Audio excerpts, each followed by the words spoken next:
Next, we're going to show you how to fry a ribeye steak without using any greases, fats, or oils. And we're going to do it in the 11-inch skillet over here. Now, I've been preheating the 11-inch skillet. Good rule of thumb, if you're going to sear or fry anything, you always want to preheat. The way to check the temperature of the cooking surface is just to sprinkle a little bit of cold water in there, and the water should actually bead up and roll around. And if it just sputters off and evaporates, it's not quite hot enough yet, and then you may have a problem with the steak sticking. So the water's definitely rolling around, it's beaded up. So now what we're going to do is take this beautiful ribeye steak and we're going to place it right in the skillet.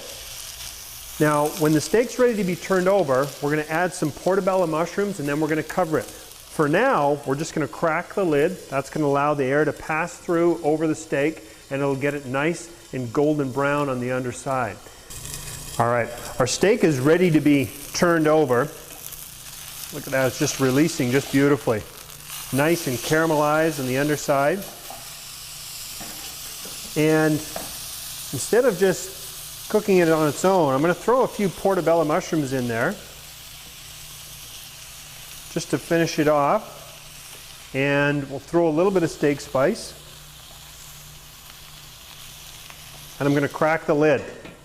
Now once again, always preheat when you're going to sear or fry anything. If you wanted to do a pork chop, you do it the same way. If you wanted to cook some chicken, fried chicken, you do it the exact same way. So we're just going to leave the lid cracked like this just for a few more minutes. We're going to take the steak out, then we're going to cook the mushrooms a little bit more with a little bit of red wine. Okay, our steak is ready. We're going to take it out of the pan. Oh, it looks just beautiful.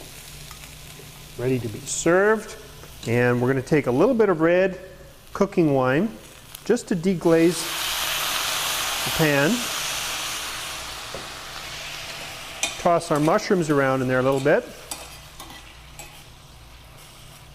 I'm going to cover these just for about 30 seconds or so, and then we're going to serve the mushrooms right beside the steak.